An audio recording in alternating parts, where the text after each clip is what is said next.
قابوس شما اینجا کجاست؟ اینجا بهشت است. جایی که دنبالش میگردید خودشه. سعی تپای خودش تپای منطقه کبابی آقا داریوش همه نوع کباب اینجا داره. خدمت هموطنان همشهریان شیرازه کاکو قابوس شما. این هم آدرسش فرنگشهر بعد از داروخونه شبانروزی حاتم کبابی آقا داریوش. تشریف بیارید خوشحال میشید. مصبت شد قابوس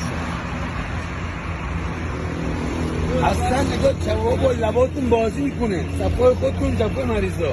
تو چی میخوری؟ دل میخوری؟ جوجه میخوری؟ کنجه میخوری؟